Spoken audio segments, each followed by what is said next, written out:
ఎప్పుడు ఇలా ప్రసాదం ఇన్ని రుచులతో తీసుకుంటున్నారు అని అంటే అశోక చక్రవర్తి విజయాన్ని సాధించిన తర్వాత ప్రజలందరికీ కూడా ఏదైనా పంచాలి అని అనుకున్నప్పుడు దీని పదార్థం పంచాలి కదా మరి ఈ రోజు ఉగాది కదా అని ఆ రోజు ఈ ఉగాది ప్రసాదంలో అప్పుడు బెల్లాన్ని చేర్చారు. అప్పటి నుంచి మనము ఈ బెల్లాన్ని కూడా వాడుతూ ఉన్నాం ప్రసాదంలో. అందువల్ల అప్పటి నుంచి నిమ్మగడ్డల భక్షణం అనేటువంటి కాస్త బెల్లం చేయాలి. ఆ విధంగా మనము ఈ 6 రకాల పదార్థాలు వాడుతున్నాం. అలాగే చింతపండు, కొత్తగా వచ్చిన చింతపండు ప్రసాదంలో చేర్చడం వల్ల ఈ పులుపు పదార్థము మరి దేనికి ప్రతీక అనంటే మనకి జీర్ణ వ్యవస్థను మెరుగుపరుస్తుంది, బాగా జీర్ణం చేస్తుంది తిన్నది. అందువల్ల ఈ చింతపండును వాడుతుంటాం. అలాగే మామిడి కాయలను మనము వాడుతుంటాం. ఈ మామిడికాయలు వాడటం వల్ల మన శరీరంలో ధమనులలో ప్రసరించేటువంటి రక్తాన్ని శుద్ధి చేసేటువంటి శక్తి మామిడి కాయలకు ఉంది కనుకనే ఈ మామిడికాయలు వాడుతున్నాం.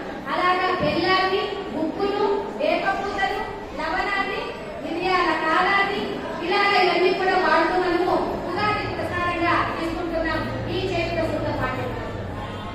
మనం ఈ యుగంలో చైత్ర శుద్ధ పాఠ్యం రోజున ఈ ఉగాది అంటున్నాం. అదే మనకి కృత యుగంలో అయితే మనకి మరొకప్పుడు ఈ ఉగాదిని జరుపుకునే వాళ్ళు.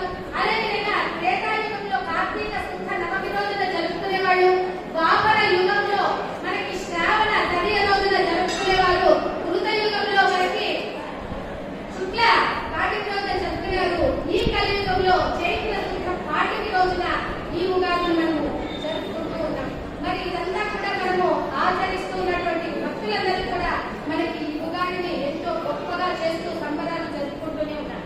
అంతేకాదండి, ఈ ఉగాది రోజున ఇందాకే చెప్పాను మనం ఏ దేవుడు వేడుకోవాలి అంటే కాలనేని అని పడుతున్నాం. విష్ణువ శక్తాలో అంటున్నాం. కనుక కాల పురుషుని మనం విష్ణు స్వరూపమైనటువంటి కాల పురుషుని మనం కాలానికి ప్రతీకగా చూసేటువంటి ఈ ఉగాది రోజున కాల పురుషుని మనం పూజించాలి. అలాగే మనకి ఏ విధంగా ఇంకా ఎవరు జన్మించారమ్మా అని అంటే మనకి ఈ చైత్ర మాసంలో ఎంతో మంది ఎన్నో విధాలుగా పూజించుకున్నాం. ఎందుకంటే చైత్ర పాఠ్యమి రోజు ఉగాది జరుపుతున్నాము. చైత్ర వినియన బాలచంద్ర వ్రతం జరుపుతున్నాం. అంటే చంద్రుడు పోగ నూలు పోగొన్నట్టుగా వస్త్రం నుంచి నూలు పోగు తీసి సమర్పిస్తూ ఉన్నాము.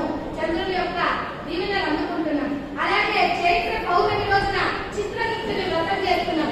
ఏమిటమ్మా ఈ గుప్తుని వ్రతం మాకు తెలియదే అంటే అదెంతో పెద్ద కథ, కానీ సింపుల్ గా మీకు నేను తెలియజేస్తాను. చిత్రగుప్త వ్రతాలంటే ఒక తెల్లని పేపర్ మీద ఎర్రని సిరాతో భగవన్నామాన్ని రాయటం. శ్రీరామ శ్రీరామ శ్రీరామ, జైవాసుని జైవాసుని జైవాసుని అంటే ఇలా రాయటమే చిత్రగుప్త వ్రతం అన్నమాట. అదే విధంగా మనకి చైత్ర త్రయోదశి రోజున యజ్ఞవరాహ జయంతిగా మనము జరుపుకుంటున్నాం. ఆ రోజే జ్ఞాన సముపార్జన చేసుకుంటున్నాం. పంచమి రోజున లక్ష్మీదేవి భూదేవి అంటే భూలోకానికి వచ్చిన రోజు కనుక లక్ష్మీ పూజ చేస్తున్నాం. అలాగే చైత్ర అష్టమి రోజున మనం అశోకాష్టమి అని భవానీ మాత పుట్టినరోజు జరుపుకుంటున్నాం. చైత్ర నవమి రోజున శ్రీరామ జననం, శ్రీరామచంద్రుల వారు జన్మించిన రోజు కనుక చైత్ర నవమి పూజిస్తున్నాం.